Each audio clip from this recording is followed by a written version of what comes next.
kalablas! Welcome back to my channel where we share good vibes, kwentuhan, and of course, masasarap na pagkain. For today's vlog, samahan nyo akong mamalengke at magluto ng all-time favorite nating tinolang manok. Pero hindi lang basta-basta pagluluto. Kwento-kwento din tayo ng mga experience ko sa palengke at kusina. Kaya sit back, relax, and enjoy the ride! So mga kalablas, namili ako ng ingredients sa palengke kanina para sa ating tinolang manok. Alam nyo ba, habang kumukuha ko ng sayote, ilang beses itong nahulog sa basket ko or sa paglagay ko ng sa timbangan. Ewan ko ba, parang buhay pa yata mga kalablos.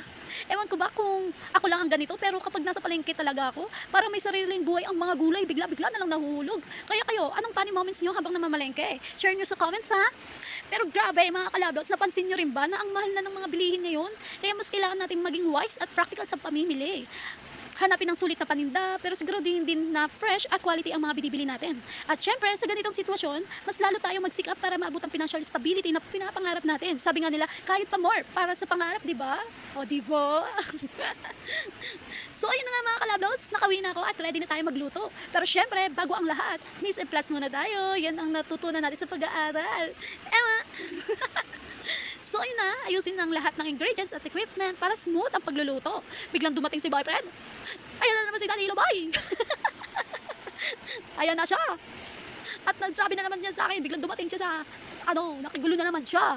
Ang tagal mo, magluto, gutom na ako. Gutom na daw siya mga kalablots. Kaya ayan, sumali na siya sa kusina at nakitulong na rin. O diba? Teamwork's the dreamwork. Ang dahil, no? Ano ba yan? Tinulungan na tayo sa pagluluto. So habang tinutulungan niya ako maghanda, asarap pa more. Pero at the end of the day, wow, may pagganong pa siya mga auntie ko. May pa-English pa siya.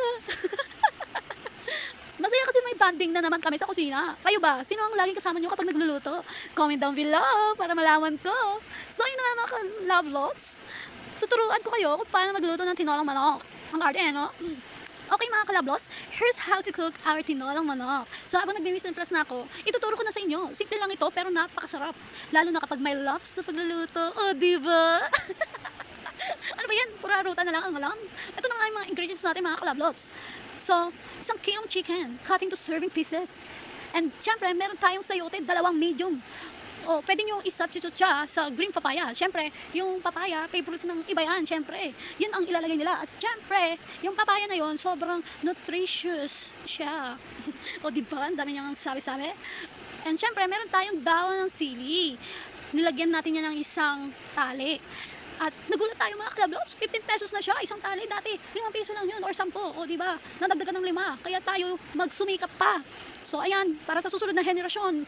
O, diba? Baka magkano na yun sa susunod. Kaya, magkayod-kayod tayo mga kalablots habang bata pa tayo hanggang malakas pa tayo. Kaya, kilos-kilos din mga kalablots. So, ayan. Next na ingredients, 1 medium onion. Siyempre, i-chop natin yan. And naglagay tayo ng 5 garlic cloves. And 1 tablespoon ng fish sauce or patis in Tagalog. And syempre meron tayong nilagay dyan ng 5 cups of water or chicken broth. So syempre meron din tayong cooking oil para igisa yung mga ingredients na yan para maluto. And dito na nga tayo, tutuloy na tayo sa pagluluto. Ito yung instruction mga kalablas at makinig kang mabuti para matutunan mo kung paano magluto ng tinolang manok at sobrang dali lang talaga na ito. Una, painitin mo muna syempre yung oil in a pot, then sautein mo yung garlic, onion, and ginger until fragrant or naging golden brown na siya mga kalablas at nangangamoy, mabango na talaga siya. And next step is add the chicken pieces and cook until lightly brown. Ayun, sinabi ko na to, diba? And step 3, pour in the pieces. Ano ba yan? Nabulol pa siya mga kalablots. Okay lang yan. Ganyan talaga yan si Camila, nabubulol. Dahan-dahan lang mga ante ko. Huwag niyo ako i-judge siya. Ganyan talaga siya. Kapag nagmamadali siya magsalita, nabubulol talaga siya. Parang siya nag-rap. O diba? Parang katulad ng ginagawa ko. O, balik na tayo sa next step. Ang dahil ng sinasabi eh. So ayan, lagyan natin ng patis at stir well natin siya. And step 4 na, add mo na yung water or chicken broth para linamnam sa sarap. Wow! Then, bring to a boil. Simmer until the chicken is tender, juicy. Wow! Step 5, add the sayote or green papaya. So, ano ba yung ginagamit mo? Pwedeng both gamitin mo para nutritious talaga. Masustansya talaga siya.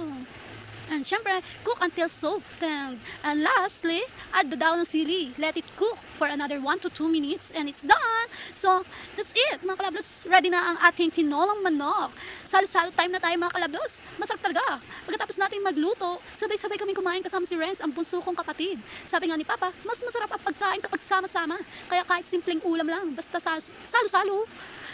parang business rin. At dahil napakasarap ng tinola namin, matataob na naman ang kaldero nito, mga kalablots. Habang kumakain, kwentuhan din kami about life and future plans. Alam nyo, mga kalablots, ang simpleng joys tulad ng nito, ang nagpapasaya sa talaga sa buhay mo. Kaya, kung sino man yung mga kasama mo sa bahay, enjoy. Yayain mo siya. Yayain mo silang lahat na sabay-sabay tayong kumain. Kapag kainan time na talaga, mga kalablots. Kaya, mga kalablots, enjoy your meal. Yun nga yung lagi yung sinasabi sa mga customer ko nung nag-work ako sa Pizza Hut eh. Kasi nakikita mo talaga sa kanila na salo-salo silang kumakain, mga family bonding, like, may oras sila. Sila nga may oras sila makipag, family bonding eh. Kayo pa kaya na hindi nyo kaya. Kaya, kung gusto mo, may paraan. Yun yung masarap sa feeling talaga, mga kalablots. Alam mo yun, na-experience nyo na ba yung mga kalablots? Share your experience nga, mga kalablots, para malaman natin kung gaano kasarap sa feeling kapag ganun ang nangyayari sa ating buhay. Sa simpleng pagkain, kapag talaga nagsaluhan ang mga pamilya, kapatid, or kahit sino man, or kaibigan mo, napapasarap ang pagkain kahit na simple lang pagkain ito. No? So, napapadami na yung mga sinasabi natin, mga kalablots. So, ayun na nga, mga kalablots. How about you? Anong mga funny or memorable experience nyo sa pamamalengke or pagluluto? Share nyo naman sa comments para mabasa ko.